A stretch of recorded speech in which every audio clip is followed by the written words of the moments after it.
Et salut, c'est Pierre Dipérin, j'espère que vous allez bien. Alors aujourd'hui, une nouvelle vidéo. Certains diront enfin, je sais, j'en fais pas beaucoup en ce moment. Mais vous le savez pourquoi. Alors aujourd'hui, comme vous avez pu le lire en titre de la vidéo, j'ai l'intention d'installer à ma Renault 11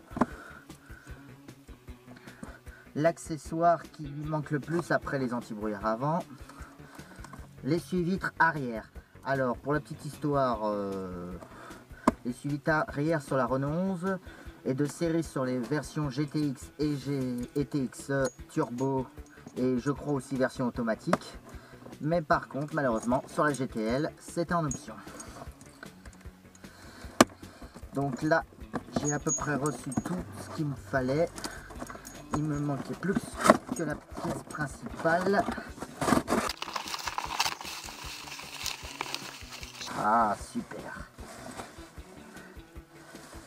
Il me manquait le moteur arrière avec la platine adaptable exclusivement pour la Renault 11. Ah, c'est nickel, c'est tout ce qui me manquait. En plus il fait beau aujourd'hui, c'est nickel, on va pouvoir bricoler et il fait pas froid. Donc c'est nickel, on va pouvoir se mettre au boulot. Allez, c'est parti. Bon, dans cette vidéo, pour avoir un meilleur son, les commentaires seront en voix off.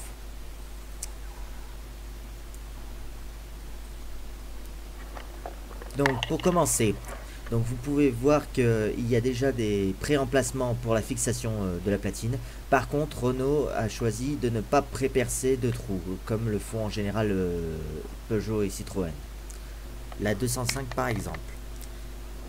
Bon, alors je vais faire une pré-mise en place pour histoire de me faire un repère pour savoir où percer le trou de l'axe du bras d'essuie-glace. Donc j'essaye de me placer la platine à peu près en face des trous et je me fais mon repère au marqueur. Voilà.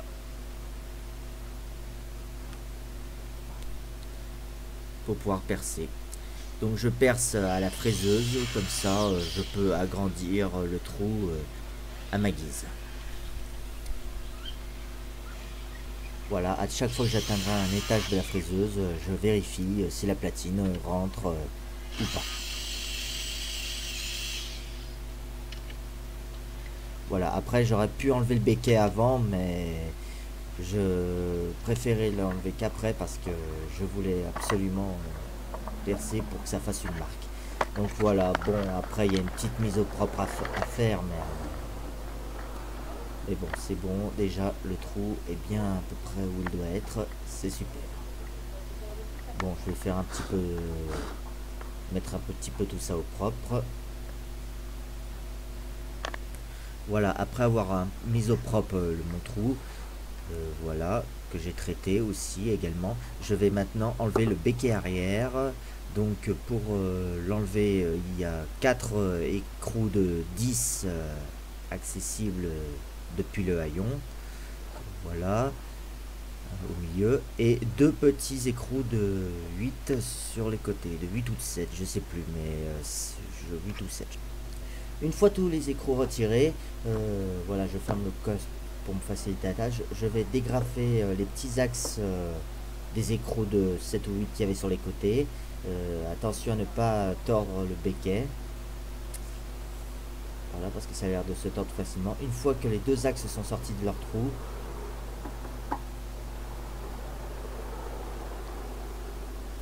le béquet vient assez facilement.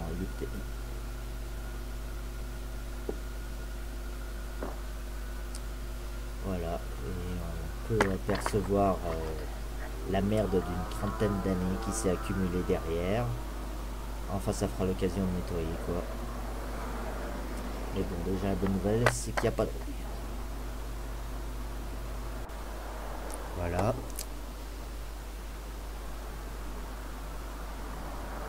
Donc je vais procéder à la mise en place de la platine.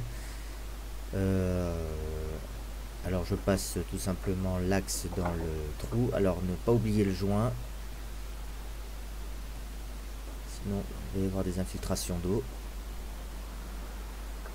Et je commence à mettre l'écrou de 22.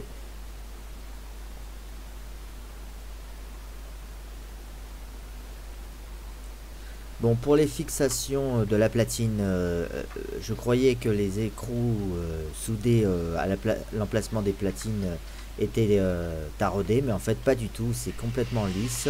Donc j'ai dû faire tenir la platine avec des chevilles et des qui rentrent dans les trous et des petites vis à bois.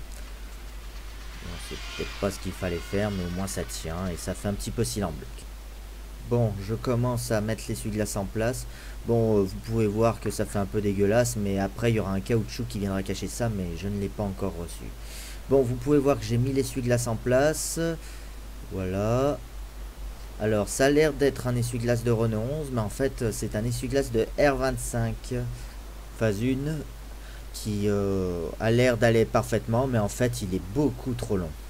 Bon, avant de continuer, je vais faire un essai du moteur parce que ça sert à rien de continuer si jamais le moteur ne fonctionne pas.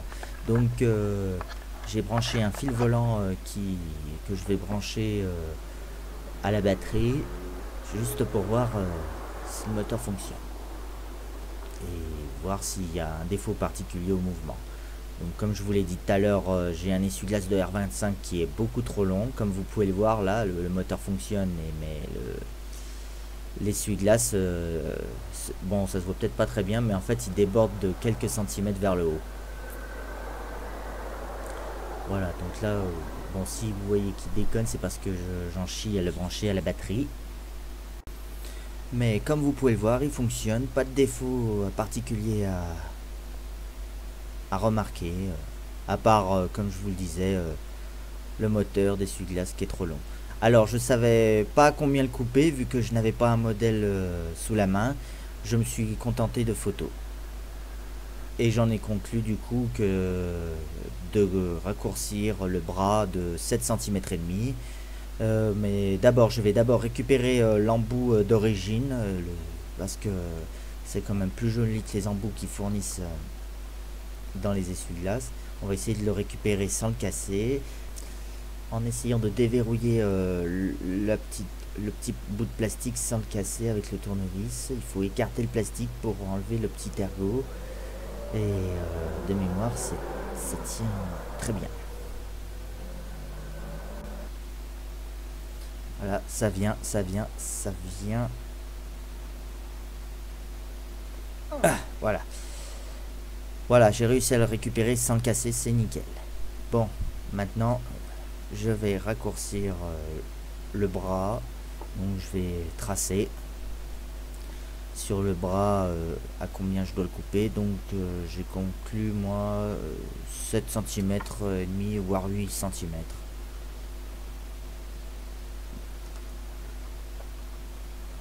Voilà, avec la bonne vieille mouleuse.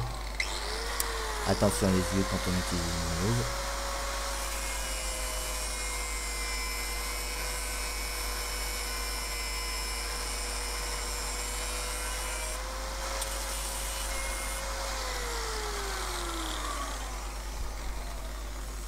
Voilà. Bon, alors maintenant, on remet l'embout. Bon, par contre, il n'y aura plus rien pour le verrouiller. Donc, plus tard, je bricolerai quelque chose pour le verrouiller. Pour l'instant, je me suis juste contenté de fixer un truc. Mais j'essaierai peut-être de mettre une goutte d'étain dans le trou pour qu'il reste en place. Enfin. Donc, je remets le bras en place.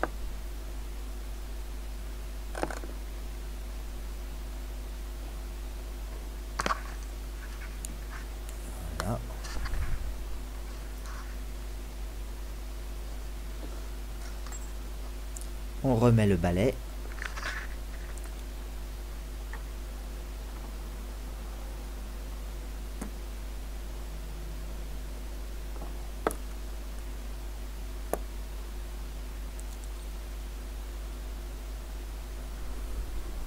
Ouais. Ah bah ça va beaucoup mieux comme ça. Bon, faut dire que je me suis contenté de photos sur internet pour avoir la bonne longueur. Je me suis rendu compte que le derrière de l'essuie-glace arrive à peu près au milieu du haillon, donc j'ai pas trouvé mieux comme point de repère. Maintenant, je vérifie vite fait si l'essuie-glace fonctionne toujours et si le balai ne déborde plus de la lunette vers le haut, comme tout à l'heure. Donc comme vous pouvez le voir, c'est le cas. Bon, si l'essuie-glace force, c'est juste parce que le pare-brise est sec, hein. C'est bon, donc vous voyez, il y a au moins 3 cm avant de sortir, donc c'est parfait, ça suffit largement. Donc maintenant, je vais faire un essai lunette arrière mouillée. Donc je vais jeter un peu de lave-glace, ça nettoiera le pare-brise en même temps, enfin la lunette arrière, pardon.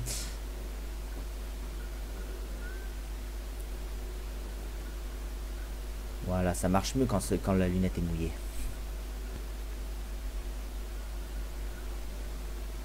Rien à dire, ça marche parfaitement.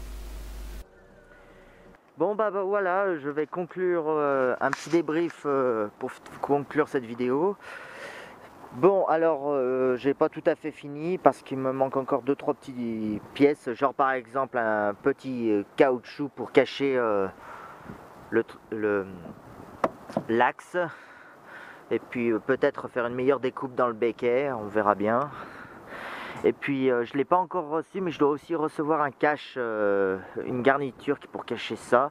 Alors je suis pas sûr d'avoir commandé la bonne, mais bon, on verra bien ce que je recevrai parce que il me semble qu'elle est plus grande que les normales. Bon, je vous ai épargné le faisceau électrique, hein, mais parce que d'ordinaire, on se sert de conducteurs qui sont là-dedans, mais j'ai pas la partie qui va là, moi, et je la trouve pas, je sais pas où la chercher non plus. Faudra peut-être que je fouille une casse pour la trouver, mais bon.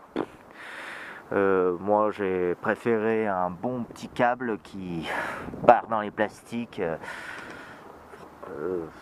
Enfin bon, moi ça me choque pas, je sais pas pour vous, mais enfin voilà, je fais avec ce que j'ai, hein. Et puis j'ai fait, par contre, voilà, faites pas comme moi, prenez peut-être pas du câble à section si petite, moi c'est du 0,75, vaut peut-être mieux du 1,5 minimum. Enfin voilà, bon, pour ce qui est de la connexion électrique, alors je vous ferai un schéma à la fin de la vidéo avec des photos. C'est vrai que je vous ai pas montré le branchement parce que je trouve que j'explique super mal, donc je vais essayer de vous faire un petit diaporama. Bon, comme je vous le disais, cette platine a 2 fils de connexion. En fait, il n'y a pas besoin de masse parce qu'elle est fixée directement sur la carcasse, donc ça suffit. Enfin, alors, le fil bleu, c'est le plus après bouton, et le fil gris, c'est le plus qui ramène l'essuie-glace au point 0. Donc, ces 2 fils ont besoin d'être ramenés directement derrière le bouton d'origine que j'ai réussi à retrouver. Voilà. Donc voilà, j'ai ramené, c'est la 3e et 4e borne en partant de la gauche qui vont à l'essuie-glace. Donc le marron, je l'ai relié au fil gris et le fil bleu au fil bleu, voilà, de la platine. Donc les deux de gauche, c'est le petit témoin qui allume le bouton la nuit. Quant à la borne de droite, c'est l'arrivée du plus que j'ai branché derrière le commodo des essuie-glaces avant, donc je me suis repiqué sur la borne numéro 5 de la fiche du commodo d'essuie-glaces, histoire que cela fonctionne avec le fusible des essuie-glaces. Et pour que le bouton s'allume la nuit, je me suis repiqué derrière le bouton des embuages, je me suis repris sur les bornes 4 et 5 qui sont en fait l'alimentation du bouton. Voilà pour le câblage. Bon allez.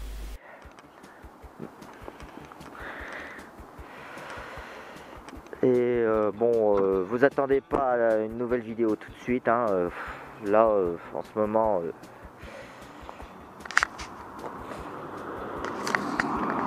j'ai pas grand chose à faire niveau mécanique. Enfin, si, j'ai une petite bricole j'ai 2 petites bricoles à 2 chevaux, mais bon, je pense pas que je le filmerai parce que ça serait trop court. Et 2 sujets sur elle. Alors la première, c'est peut-être lui changer ses freins, ses disques et plaquettes à l'avant parce que Enfin, avant juin, parce que c'est cette année, c'est elle qui passe son contrôle technique, le 16 juin 2021, il expire. Donc, pour les freinages, ça va, faut un peu appuyer sur la pédale quand même, mais bon, je sais pas de quand datent les garnitures, je les ai jamais changées, et si ça se trouve, ils ont plus de 20 ans, donc... pour le contrôle technique, c'est passé au dernier, mais je ne saurais plus vous dire si elle freinait mieux ou pas au tout début que je l'ai, mais enfin voilà.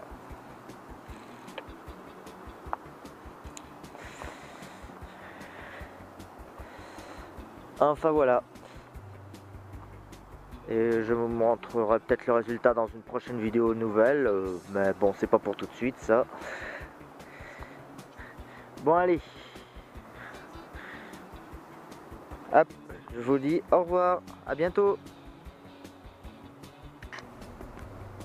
Ah, au fait, pour ceux qui me disent à quand les vitres électriques ou à quand la fermeture centralisée, ce sera jamais. Si la vidéo vous a plu, mettez-moi votre plus gros pouce bleu, un commentaire pour me donner vos avis, ça peut peut-être aider. N'hésitez pas à vous abonner si vous ne voulez pas rater mes prochaines vidéos et d'activer la clochette bien entendu. Vous pouvez toujours me suivre sur Facebook et Instagram, sur le pseudo Pierre Dipérin. Et je vous dis à bientôt pour de prochaines vidéos. Merci, à plus!